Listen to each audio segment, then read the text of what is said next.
Shalom, all praise, honor, and glory to Yahweh, Bashim Yahshua, Bashim Kakadash. Double honors to the elder apostles of Great Millstone. And citation you can teaching all truth. And citation you can teaching all truth and sincerity. This is going to be called, they abhorred him that speaketh, um, Slaki. They abhorred him that speaketh uprightly. This is Amos chapter 5 verse 10. It says, "They hate him that rebuketh in the gate, and they abhor him that speaketh uprightly." And they hate that the men of the Lord out here on the highways and byways, preaching His word. They come against the prophets, um, fighting, kind of slander the men of the Lord, or try to uh, try to link us with groups that have nothing to do with what the ministry of Yahweh Bashim Yahshai, or what we you know are preaching and teaching, um, that come out these scriptures, um, or like I said, they come against the men of the Lord for preaching this word, persecuting the men of the Lord, um, for us being in service to Yahweh Bashim Yahshai, you know, um, because they don't want to hear the rebuke and reproof that's coming out these scriptures. They don't like the truth, like it says in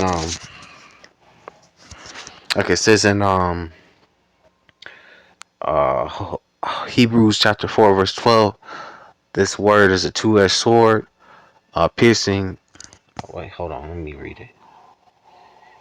Since I misquoted, this is Hebrews chapter 4 verse 12. For the word of Yahweh is quick and powerful and sharper than any two-edged sword, piercing even to the dividing asunder of soul and spirit, of the joints and marrow, and as a discerner of the thoughts and intents of the heart. So this word the cuts the BS that these wicked people have in their mind state, cuts the BS that the ideologies that they're under, the the lies that they believe in. It cuts through that like a butter knife, like a big loaf of bread. Basically it cuts right through it. It totally destroys it, because what they believe in is lies, and it's falsehoods, and it can be easily disproven. It can easily be proven to be false and be disproven to be the truth, um by just what's the word, doing a proper an examination of that particular ideology or what they believe in. If it doesn't come out the scriptures, it's basically a lie and it's falsehood. But anyway, because if you don't get this one quick one, this Isaiah 8:20. It says, "To the law and the testimony, if they speak not according to this word, it is because there is no light in them." So if you don't speak according to what is written out of the scriptures, that means there's no light in you. You have lies and falsehood in you. And you're pushing, um, an an evil way, instead of a righteous way. You know, um, and I'm gonna go to Isaiah 59:15. Um, it says, this Isaiah 59:15. It says, "Yeah, truth faileth, and he that departed from evil making himself a prey. And the Lord saw it, and it displeased him that there was no judgment." Because if you what's the word? You you know what's the word? If you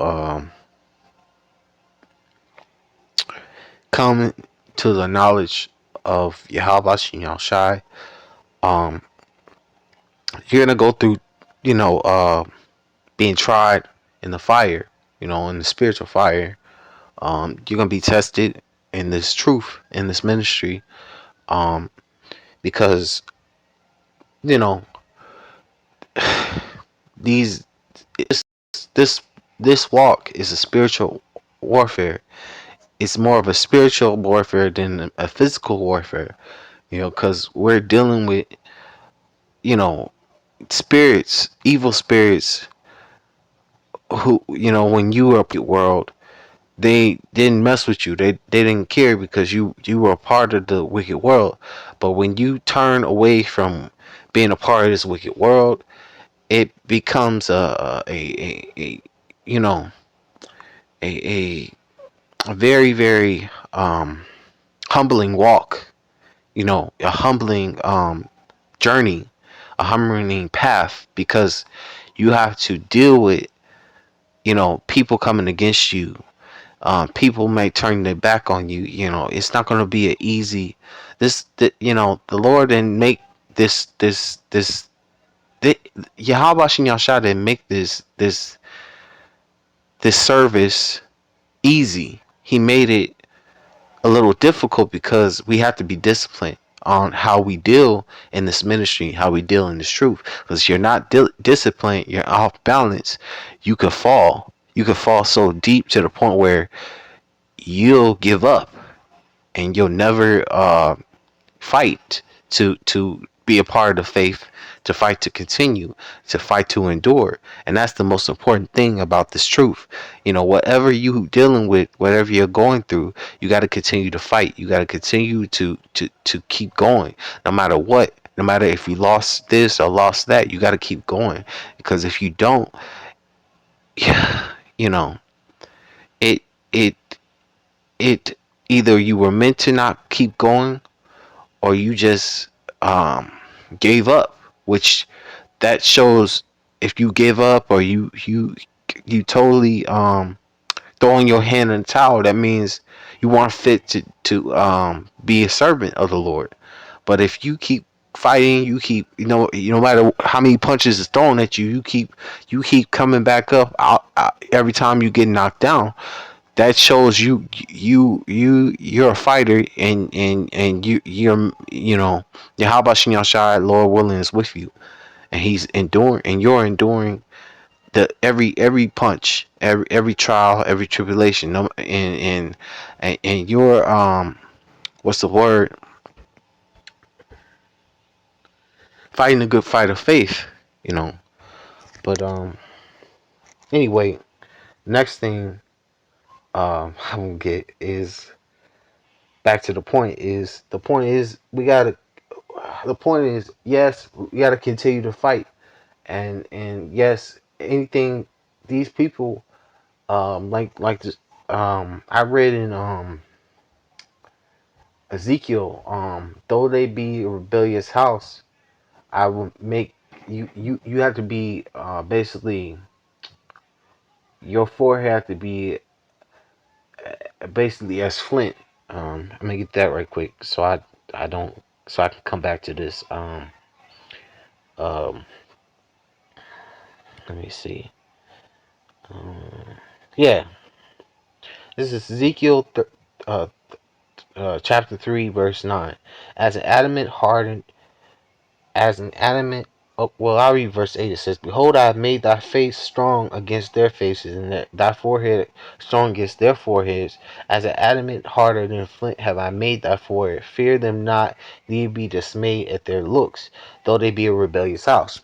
And this is, the Lord talking to the prophets and to the men of the Lord, saying, though they may rebel, we gotta be a strong, stronger than them when it comes to us preaching His word and doing the will of the Lord. No matter what, our people could, you know, come against us all they want. We still gotta do the work of the Lord. We still gotta speak uprightly, you know, and come and prophesy, no matter what, because in the end, if they don't want to hear or forbear, they're going to be destroyed. They're gonna receive the judgment that's gonna come because they didn't take heed to the prophets. They didn't take heed to the men of the Lord. They went against them. They fought against them. But anyway, I'm gonna go back to Isaiah 29 and verse 21. This Isaiah 29 verse 21 says, that make a man offender for a word, and lay a snare for him that reproveth in the gate, and turn aside the just for a thing of naught. Because they come against the men of the Lord. Though, call them, say what they're wearing is dresses. Call them Muslim because we don't eat abominations. We try to the best of our ability not to eat abominations in this wicked kingdom, even though this wicked kingdom promotes um, the wickedness everywhere, amongst everything, and things that you may seem righteous may be considered wicked because it probably has some wickedness within it. You know,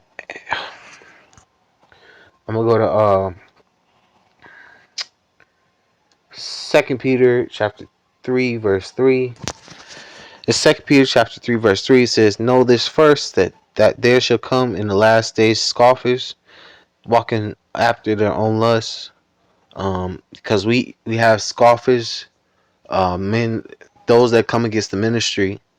It says, and saying, where is the promise of his coming? For since the fathers fell asleep, all things continue as they were from the beginning. Because the scriptures say, um, it it should be as in the days of Noah.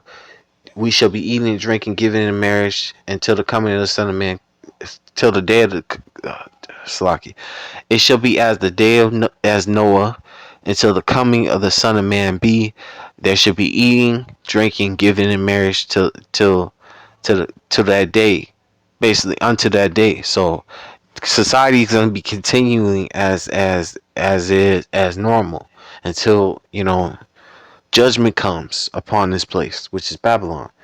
And there's going to be scoffers, scoffing against the ministry, coming against the men of the Lord, trying to slander and you know what's the word, uh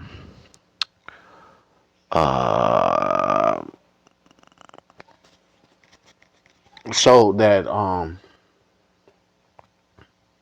what's the word, so that um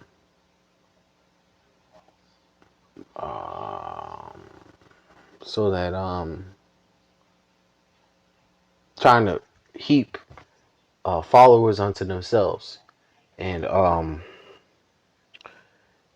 only walking after their own lusts. They're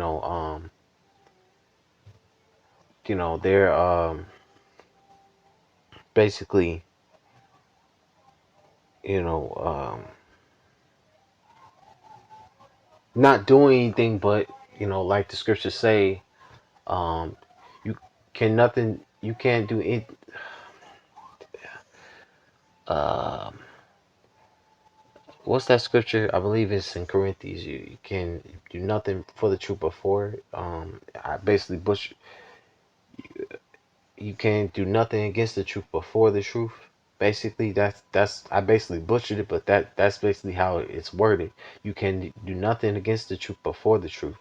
You know, basically paraphrasing it. And that's the whole point. It's like anything you do that you try to slander the men of the Lord, you try to come against the men of the Lord in the ministry that are preaching the word faithfully and truthfully and sincerity, all you're gonna do is further the truth. You will further the truth, and then you're gonna make. Then once that man of the Lord is proven right, and Yahweh Shai comes in aid for that man of the Lord, and judges you, you're gonna be sorrowful and begging for mercy, and that time is gonna be over with for mercy. But anyway, I'm gonna go to Hosea for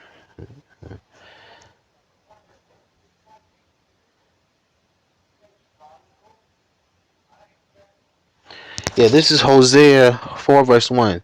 Hear the word of Yahweh, ye children of Israel, for Yahweh has a controversy with the inhabitants of the land, because there is no truth, no mercy, and no knowledge of God in the land. Because Babylon is a godless, which is America. Babylon, which is America, is a godless, fearing country.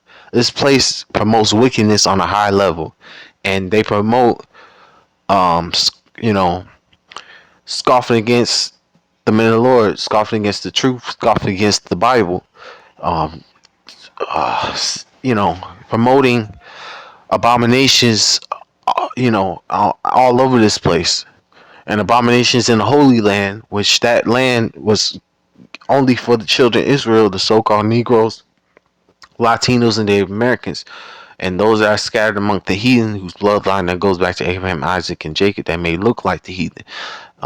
You small hats who are in that land, that's not your land. You're promoting abominations in that land, and you're the bastard.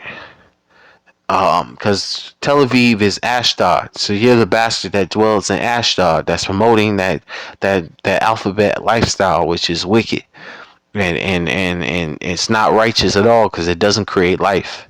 But anyway, that's another topic. But the point is, yeah, they abhorred men that speak uprightly, because I'm speaking uprightly about that wickedness. That wickedness is not um, conducive to procreation. It's wicked, and it causes diseases, and it ruins the reproduction system of life.